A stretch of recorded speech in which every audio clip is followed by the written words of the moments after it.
Atlas Global'in sunduğu Bonjour devam ediyor. Atlas Global, hayallerin üstünde bir dünya.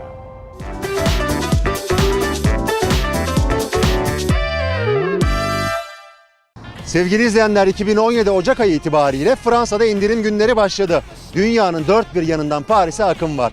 Ekip arkadaşlarımızdan Deniz Uçar da konuyu yerinde inceledi. Gelin hep birlikte haberimizi izleyelim.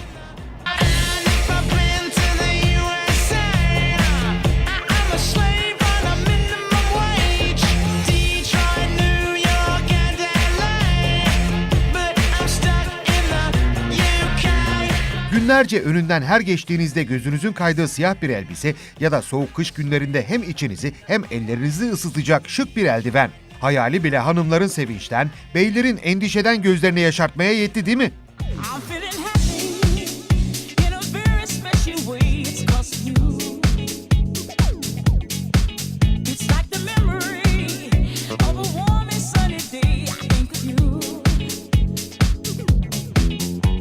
Durun sakin olun. Öyle hemen panik yapmayın. Hanımlar, siz gardırobunuzu baştan yaratabileceksiniz. Beyler, merak etmeyin, siz de bu alışverişleri iflas etmeden karşılayabileceksiniz. Çünkü Paris'in meşhur indirim günleri başladı. Alors oui, je dirais au comptoir des cotonniers. Il y avait moins 50%, c'est très intéressant parce qu'à la base c'est une marque qui coûte assez cher je trouve. Et du coup, je ferais jamais des achats là-bas s'il n'y avait pas des soldes en fait. Siz de Alisa'nın gibi düşünüyorsanız tam da olmak istediğiniz yerdesiniz. Şimdi koltuklarınıza yaslanın, sesi de biraz açın. Çünkü yapımcımız Murat Çakar ve muhabirimiz Deniz Uçar hem indirim günlerinin nabzını tuttu hem de bu gelenek nasıl başladı sizler için araştırdı. Vous attendez les soldes pour faire vos achats, vous? Non, ça dépend. Ça dépend de si c'est un vêtement qui est un petit peu cher, onéreux, tout ça. À ce moment-là, ouais, j'attends. Je me dis bon, allez, c'est le moment des soldes. Alors voilà quoi. Belli ki Caroline Hanım'ın biraz tuzu kuru. İndirim günlerini beklemeden de alışveriş yapıyormuş. Ama kim aynı fiyata bir yerine iki elbise almak istemez ki? Vous ciblez ce que vous voulez en avant? Je cible pas, c'est-à-dire que je vais pas faire les magasins et regarder, mais je me dis voilà. Un manteau qui coûte un peu cher, de qualité et tout, je vais aller voir si éventuellement il y a une réduction qui est intéressante, quoi, si la solde est intéressante, quoi. Voilà. Est-ce que vous savez où est-ce qu'a eu lieu les premières soldes? Pas du tout. Pas du tout. Eh bien, c'est dans le quartier du Marais. Eh ben d'accord, très bien. Eh ben oui, c'est un quartier marchand, enfin Le bon marché, d'ailleurs. Le bon marché, d'accord. Ben, je savais pas du tout. Je savais Et en pas quelle année? Je ne sais pas non plus. À votre avis? Je sais pas. Ça date peut-être, non? C'est pas de Une notre vieille habitude qu'on a. Je sais pas, je peux pas vous dire. 1830. Ah ouais, d'accord, ok. Le début des grands magasins, j'imagine. C'est exactement ça, le début de la grande distribution, première solde lancée.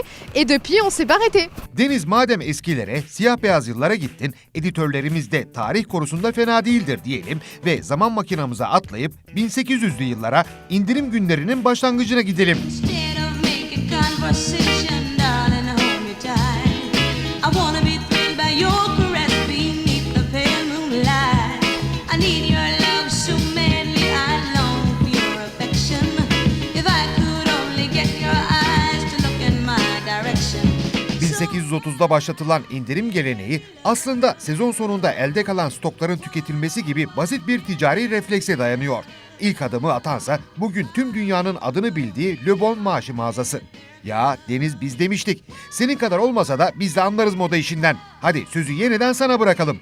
Yanındaki konuğunu daha fazla bekletmeyelim. Et 2017, t'as acheté quelque chose pour tes soldes? Oui, j'ai acheté, du coup chez Comptoir j'ai acheté des pantalons et des chemises. Voilà. C'est tout? C'est tout, ouais, j'ai réussi à faire preuve de un peu de retenue quoi. C'est quoi l'accessoire de l'année 2017 pour toi? Je trouve que les sautoirs c'est très joli, des sautoirs assez fins. Je trouve que c'est très sympa. Pour moi c'est Et ça. tu t'es offert un sautoir? Mais tout à fait. Ah. Ouais, c'est ça, en argent. Parfait, bah écoute, j'espère que tu vas bien profiter de tout ce que t'as acheté jusqu'aux prochaines soldes du coup. J'espère aussi que je vais bien profiter. Donc les prochaines soldes, tu les attends? Ouais. C'est toujours très intéressant, donc en général je suis assez, ouais. Vive l'été alors maintenant. C'est ça, vivement l'été. Dudak uçuklatan indirimler pek çok eksiğin giderilmesi için de büyük bir fırsat aslında. Yani bütçesini iyi ayarlayamayan için bu alışveriş çılgınlığının sonu kötü bitse de indirimler sayesinde büyük kâra geçenler de var. Qu'est-ce que vous avez acheté? Eh ben, j'ai acheté ce manteau là que je porte sur moi, voilà. C'est surtout pour ça, parce que ça tient chaud et que comme il y a de la plume dedans, tout ça, ça coûte un peu cher. Que cet hiver il fait très froid. Froid, voilà, donc c'était l'occasion et j'ai eu 30% de réduction, voilà. J'ai trouvé. Alışveriş denilince hemen akla hanımlar geliyor ama beyler de indirim günlerinin sıkı takipçisi. İşte onlardan biri olan Pierre'le birlikteyiz. Oui, mais alors le plaisir de faire les soldes au Marais, quand même, c'est quand même sympa. Alors c'est vrai que je vous disais tout à l'heure que j'étais pas venu exprès pour faire les soldes, ce qui est vrai. Mais j'avoue que j'ai plaisir quand même à faire un petit peu du lèche-vitrine et à regarder, etc. Et c'est vrai qu'il y a un plaisir qu'on n'a pas sur Internet, c'est de fouiner un peu, c'est voilà, d'avoir des surprises aussi. Et voilà. Mais oui, c'est vrai que le Marais est très sympa. Aslında kabul edelim, erkekler alışverişten pek haz etmiyor. Hatta pek çoğu sırf bu nedenle internetten sipariş veriyor. Oui, c'est vrai que c'est vachement pratique. Je veux dire, on est chez soi. Vous voyez, il fait froid ce soir. On est chez soi, on est bien, on est au chaud sur son canapé. C'est vrai que c'est très pratique. On est livré souvent dans la journée ou le jour d'après. Donc ça, c'est vrai que je pense que peut-être les boutiques doivent souffrir un petit peu de cette concurrence. Ama bugünkü konuğumuz biraz farklı. Pierre ta Londra'dan kalkıp gelmiş, Paris sokaklarında Deniz Uçar'ın karşısına çıkmış. İndirim günlerinin cazibesine kapılmış ama biraz şikayeti de var. Les soldes, on trouve des bonnes choses, mais pas seulement. Je trouve que parfois c'est un peu, parfois des vieux modèles qui sont un petit peu ressortis et je pense que Paris devrait peut-être s'inspirer un peu de Londres ou de systèmes anglo-saxons où il y a vraiment pour le coup des vraies soldes très très intéressantes et on est tout de suite à moins 60-70%. Pierre fiyatlardan ve ürünlerden şikayet ediyor ama alışveriş yapmaktan da geri kalmıyor. Et dernièrement, je voudrais vous poser donc la question fatidique, qu'est-ce que vous avez acheté pendant les soldes? Oui, tout à fait. J'ai acheté pendant les soldes. Parce que c'est vrai que, alors même si aujourd'hui il y a un petit peu des promos un peu très régulièrement, etc. Mais c'est vrai que pendant les soldes il y a quand même des rabais intéressants. Et oui, j'ai fait mon shopping. Qu'est-ce que vous avez acheté? Ça passe d'un pantalon, de chemise, de chaussures, d'un peu tout. Voilà. Vous avez acheté chemise, chaussures, vous avez fait toute la garde-robe là? Oui, il faut renouveler.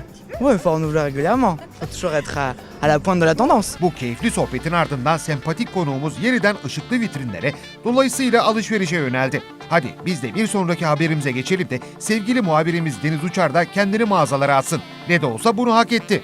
Bu kadar indirimden söz edip alışveriş yapmamak olmaz değil mi?